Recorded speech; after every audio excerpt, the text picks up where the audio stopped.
Assalamualaikum warahmatullahi wabarakatuh. Alhamdulillah wa syukrulillah wassalatu wassalamu ala rasulillah wala haula wala quwwata illa billah amma ba'da. Para pemirsa, baik dari mahasiswa maupun yang lain yang dirahmati oleh Allah Subhanahu wa taala, alhamdulillah hari ini kita masih tetap sehat. Kita akan melanjutkan perkuliahan metodologi studi Islam. Hari ini kita nanti akan mulai untuk belajar tentang berbagai pendekatan dalam studi Islam.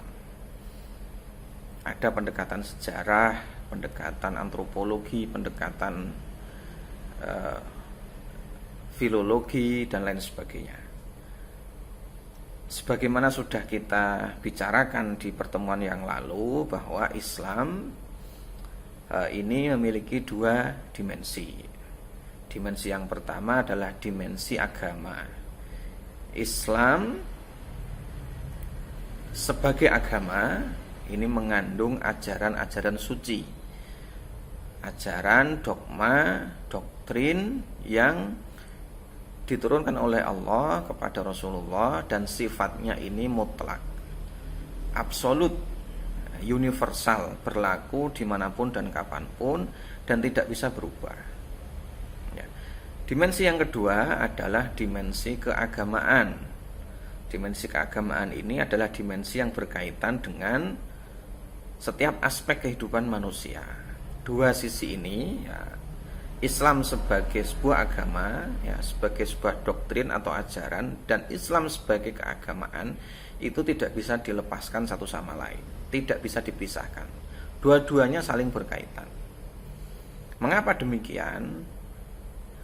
Agama sebagai ajaran diturunkan oleh Allah ke bumi. Meskipun agama itu sifatnya ilahi, ya, dari Allah, ya, turunnya dari langit, tetapi turunnya ke bumi, sehingga agama harus tetap membumi. Ketika agama masih melangit, maka agama akan sulit untuk diterapkan di bumi, ya.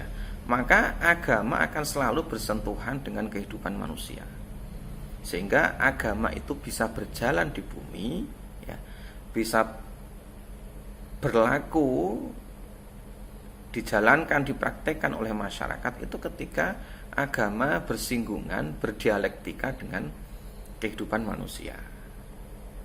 Ya, maka untuk melihat semua itu, melihat Islam secara komprehensif sebagai agama, sebagai doktrin, dan sebagai keagamaan, maka kita membutuhkan berbagai macam pendekatan. Tidak cukup kita hanya menggunakan pendekatan normatif. Ya, memahami Islam tidak cukup hanya dengan mengkaji Al-Quran dan hadis, mengkaji teks-teks agama saja, tidak cukup. Kita juga harus mengkaji aspek-aspek kehidupan manusia yang berkaitan dengan agama. Bagaimana manusia itu menjalankan ajaran agama. Ya, karena tadi agama tidak mungkin dilepaskan dari sisi kehidupan manusia. Sehingga untuk mengkaji agama secara komprehensif itu kita harus menggunakan berbagai macam pendekatan. Nah, salah satunya adalah pendekatan sejarah, atau sudut pandang sejarah. Sudut pandang sejarah ini bisa kita gunakan untuk melihat peristiwa-peristiwa masa lampau yang berkaitan dengan agama. Ya, misalnya kita mengkaji satu teks atau satu teks Al-Quran atau hadis, ya, maka kita tidak hanya cukup untuk mengkaji maknanya saja. Nah, kita juga harus mengkaji hal-hal yang berkaitan dengan teks itu. Di mana ayat itu diturunkan, siapa yang menjadi sasaran ayat tersebut, apa latar belakangnya, dan kemudian diturunkan dalam kondisi apa. Itu harus kita pelajari. Begitu juga hadis. Ketika Nabi mengatakan sesuatu, itu dalam konteks apa, ya, kepada siapa, kondisinya bagaimana, itu harus kita ketahui. Dan itu bisa kita ketahui dengan pendekatan sejarah. Dengan begitu, ya, dalam memahami Islam kita tidak menjadi kaku. Karena kalau kita hanya memaknai teksnya saja apa adanya, maka pandangan kita kepada Islam akan menjadi sempit. Tetapi kalau dengan berbagai sudut pandang, maka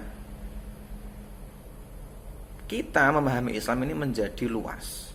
Pandangan kita tentang Islam akan menjadi luas, sehingga kita bisa bersikap luas. Ya. Pandangannya luas, maka sikapnya jadi luas. Nah, itu pentingnya pendekatan sejarah dalam memahami ajaran Islam. Nah, di luar itu, ya, sejarah itu sangat penting. Ya. Sejarah itu perlu kita pelajari untuk apa? Ya. Untuk mengetahui asal-usul kita, mengetahui peristiwa-peristiwa yang berkaitan dengan masa lalu.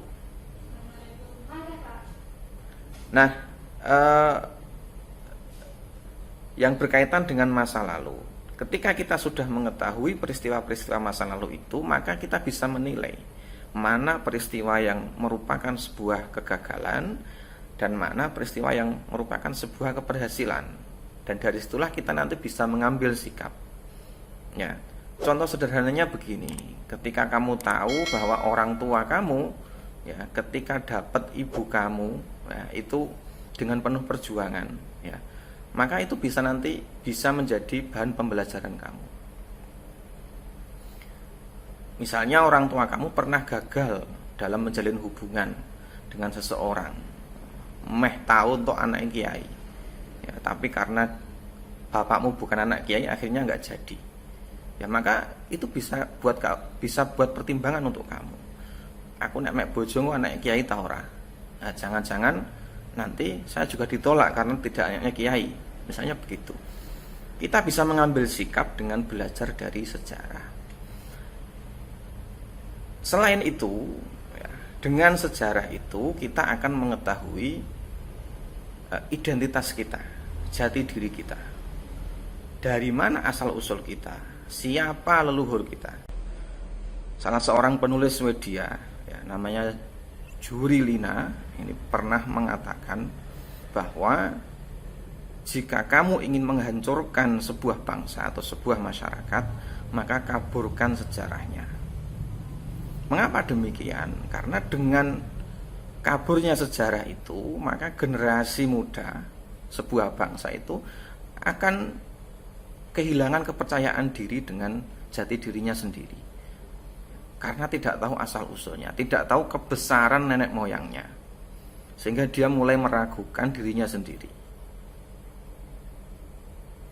Ketika seseorang atau sebuah bangsa, masyarakat ini mengetahui betapa nenek moyangnya ini adalah bangsa yang besar, maka itu akan menambah kecintaan terhadap bangsanya, terhadap masyarakatnya, sehingga dia bisa mengambil sikap, ya, untuk melanjutkan kebesaran itu atau untuk menjadikan bangsanya semakin besar. Ya, itulah pentingnya mengetahui sejarah. Makanya NU dahulu ketika ada goro-goro, Raja Saudi ingin membongkar makam Rasulullah, NU dan ulama-ulama Indonesia adalah yang pertama kali menolak. Karena dengan membongkar makam Rasulullah itu, kita akan kehilangan bukti sejarah, ya, dan sekarang sudah terbukti itu.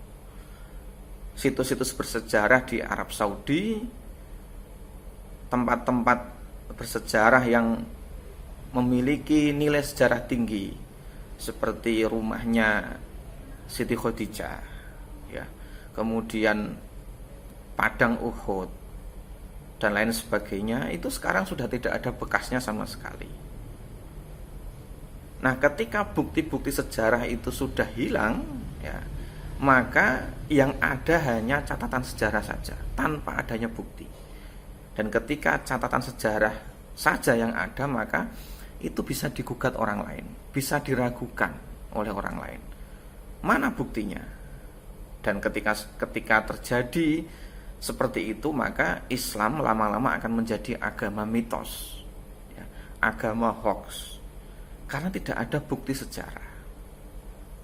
Nah, makanya tradisi Indonesia, ya, tradisi Islam Nusantara ini sudah sangat tepat, ya, merawat makam-makam para wali, ziarah kubur, tahlilan, yasinan.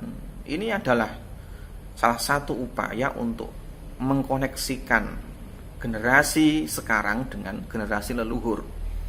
Dengan begitu kita akan selalu menjalin hubungan dengan nenek moyang kita.